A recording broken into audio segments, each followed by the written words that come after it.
Chapitre 57 Pratiques sexuelles arabes et symbolique hermétique.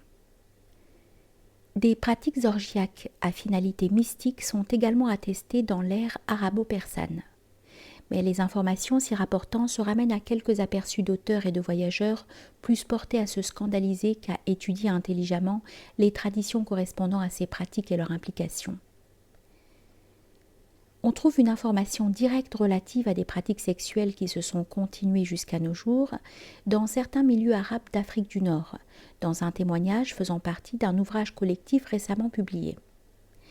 L'union avec la femme apparaît ici comme l'un des moyens utilisés pour rendre actif le pouvoir d'une influence spirituelle, la baraka, établie en l'homme par une initiation en quelque sorte virtuelle, grâce à un rite antérieur. Il faut souligner que cette technique n'est choisie que pour les personnes qui, par tempérament, sont particulièrement portées sur le sexe. L'inclination prédominante constitue donc une espèce de matière première. Second détail intéressant, il est indispensable de prouver qu'on est capable de résister à l'hypnose. Cela évidemment pour prévenir un état passif, peut-être aussi de fascination, lorsqu'on entre en rapport avec la femme. Rappelons que le tantrisme fait lui aussi allusion au danger qu'un état de ce genre, équivalent à une déliquescence ou un évanouissement, prenne la place de l'extase active du Mahasukha. Quant à l'essentiel, on retrouve une fois de plus dans le témoignage en question le régime bien connu de l'étreinte contre nature. Ouvrez les guillemets. La norme consiste à diriger l'union avec la femme de sorte qu'on ne parvienne en aucun cas à la solution finale normale représentée par l'éjaculation de la semence. Les organisations avec lesquelles j'étais entrée en contact disposaient de jeunes filles berbères spécialisées dans ces pratiques. J'estime qu'elles recevaient cas par cas une préparation occulte. Des formules, vikr, étaient transmises et aucune jeune fille ne consentait à se prêter à ces pratiques lorsque les formules n'étaient pas prononcées. Pendant toute la nuit où devait se dérouler l'expérience, on buvait du thé à l'arabe, à savoir une espèce de forte décoction à laquelle étaient ajoutées ensuite des infusions d'herbes variées qui ne devaient pas être sans rapport avec les degrés et le cours de l'expérience. Fermez les guillemets. La même personne ajoute, ouvrez les guillemets, le but de la pratique semblait être double. Il s'agissait tout d'abord d'une maîtrise de soi différente de la simple résistance à la tentation, car toutes les conditions normales, psychiques et physiques, d'une union charnelle avec une femme étaient acceptées. Il n'était pas prescrit d'étouffer les sensations qui apparaissent habituellement dans ce cas, à la seule exception du fait de dominer et d'empêcher l'émission de la semence. Or, les jeunes filles employées avaient pour instruction précise de tout mettre en œuvre pour qu'elle eût lieu. Un détail bizarre. Il m'arriva de voir pleurer ces filles lorsqu'elles réussissaient dans cette intention de détournement et de les voir s'excuser disant qu'elles avaient dû obéir à un ordre. Fermez les guillemets. Mais cet objectif à atteindre en résistant et en se dominant était à son tour un moyen puisque les forces éveillées par l'étreinte ainsi conduites devaient provoquer le traumatisme nécessaire à l'illumination, à la prise de contact avec le suprasensible. Il est intéressant de relever qu'en dehors de ces pratiques sexuelles, l'auteur de ce témoignage fut initié à des rites de magie évocatoires, en vue non tant de la production de phénomènes paranormaux que du développement du contrôle de soi et d'un pouvoir de commandement, car il était dit que dans des expériences d'évocation de ce type, celui qui n'est pas correctement orienté risque à tout moment de devenir fou. Un risque celui-là, également mentionné, on l'a vu, à propos des pratiques sexuelles. Au sujet des états vécus dans celle-ci, et s'il fallait établir une certaine relation avec la voie du soufisme, on pourrait peut-être penser à l'extinction, fana, suivie par la stabilité, tassis ou haqqa. Nous avons déjà cité Ibn Arabi pour ce qui concerne le régime de sacralisation de l'union et l'identification rituelle de la femme à la nature cosmique. Nous pouvons maintenant citer un autre passage de ce même maître. Ouvrez les guillemets. Quand l'homme aime la femme, il désire l'union, c'est-à-dire l'union la plus complète qui soit possible dans l'amour. Et dans la forme corporelle composée d'éléments, il n'existe pas d'union plus intense que celle de l'acte conjugal.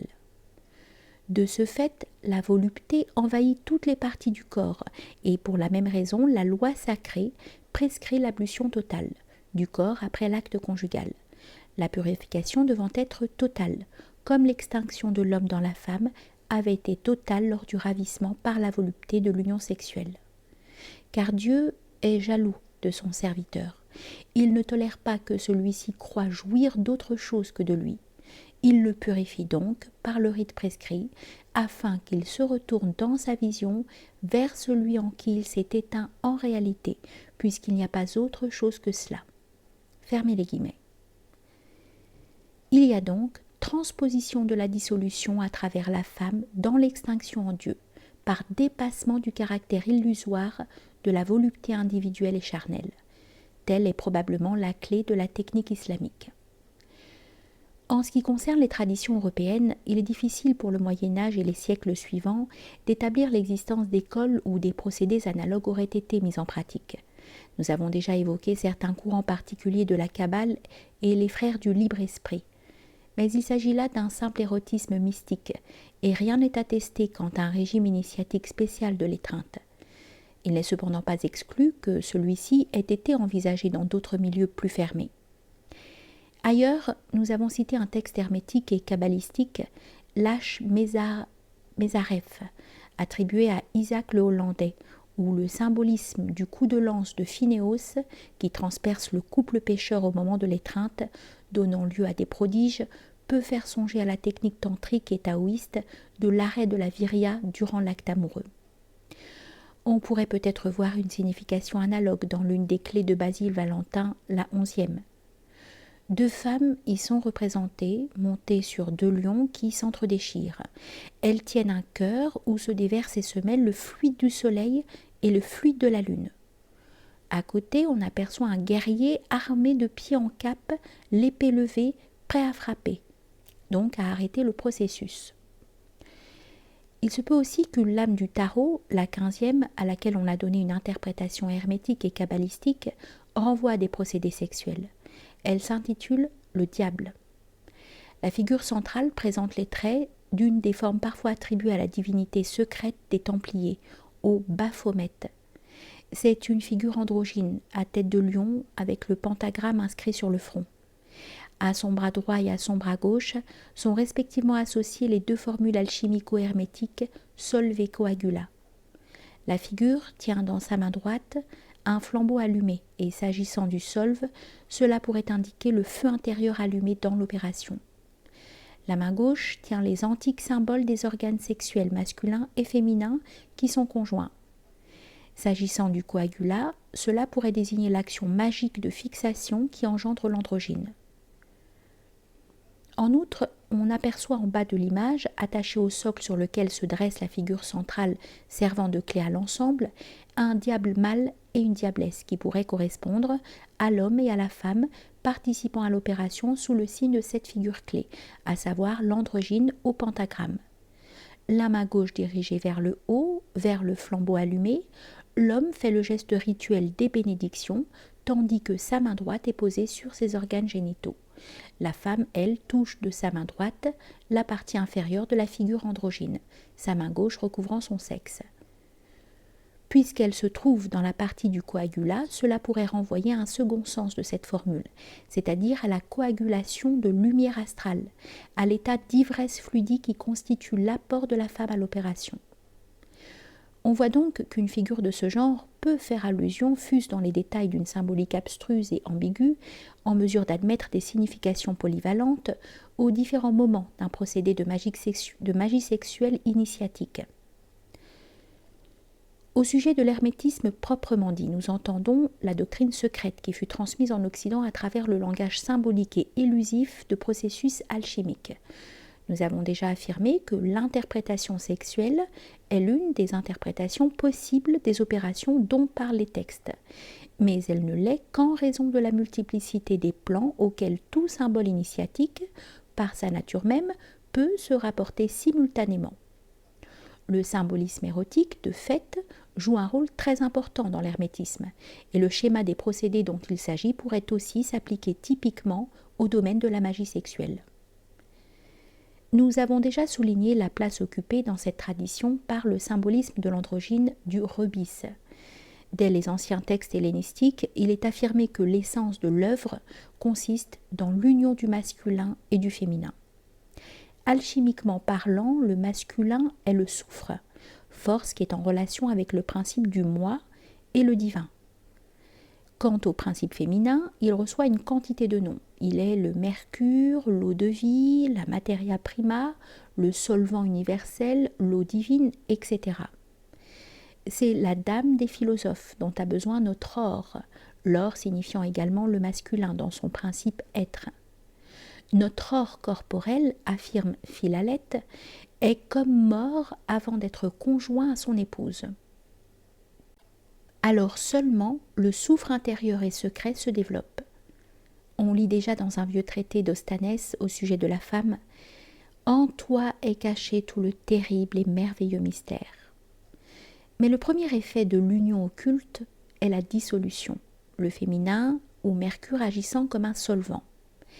D'où la phase appelée œuvre noire, nigredo, dans laquelle le mâle, notre roi, meurt. Ceux qui subissent cette crise, c'est précisément l'or corporel, appelé aussi soufre vulgaire. C'est la forme conditionnée d'apparition du principe de la personnalité, ce qu'on pourrait dénommer le moi physique. Lorsqu'il s'unit au mercure ou aux divines, ce moi brise sa fermeture. Après la crise se produit l'état extatique, la lumière se lève, les colombes de Diane font leur apparition, c'est l'œuvre blanc, albédo, qu'il faut considérer comme l'aspect non plus négatif, mais positif du régime de la femme ou de la lune. Mais il est essentiel, en vue des finalités de l'opération globale, que l'homme dispose de ce que les textes appellent tantôt l'acier des sages, tantôt la semence de l'or. Ailleurs encore le soufre incombustible. Ces désignations renvoyant à un pouvoir qui ne s'allume pas, qui ne se laisse pas transporter, ni ne s'altère, mais qui se conserve à travers ces changements d'état et qui est, le moment venu, le principe, donc la semence, d'un nouveau développement. Celui-ci correspond à la troisième des phases essentielles de l'opus alchemicum, l'œuvre rouge ou rubedo, où il y a dépassement de la condition de simple ouverture extatique. Soufre et feu redeviennent actifs. Le masculin, rendu vivant, réagit sur ce qu'il avait dissous, l'emporte sur le féminin. Il est dit dans la Turba Philosophorum, « La mère a toujours plus de pitié pour son fils que son fils n'en a pour elle. » L'absorbe, lui transmet sa nature propre. C'est alors que l'union du roi et de la reine, tous deux lavés et dénudés, également dénommé inceste, donne naissance à celui qui est au-delà des deux, au rebis, à l'androgyne couronné tout à la fois soleil et lune, qui possède toute puissance, qui est immortel. Les textes font ressortir que l'ensemble de ces procédés de l'art hermétique, appliqués à l'homme, reflètent le processus même de la création, de la manifestation cosmique dans ces moments essentiels, comme nous l'avons souligné précédemment. Mais il découle de cette simple remarque que les symboles et les opérations hermétiques se prêteraient à une application au plan même des pratiques sexuelles. Et il n'en faut pas moins estimer qu'en dépit de leur fréquente utilisation du symbolisme érotique, parfois sous ses formes les plus crues, on rencontre dans les textes des représentations du coït du roi et de la reine nus, les membres diversement entrelacés. Les anciens maîtres de l'hermétisme n'ont généralement pas suivi la voie du sexe. Pour se rattacher au principe féminin, dénuder leur Diane, posséder leur Hébé et mener à terme l'opus transformationis jusqu'à la génération de l'androgyne couronné, ils n'ont pas eu recours à la femme. D'après ce que nous savons, ce n'est qu'en des temps plus récents que certains continuateurs de l'hermétisme n'ont pas exclu la voie de Vénus et ont interprété les opérations hermétiques en fonction de cette voie. On pourrait parler à ce sujet des milieux qui initièrent Gustave Mérinck à certaines doctrines qu'on retrouve exposées çà et là sous une forme souvent très vivante et suggestive dans ses romans.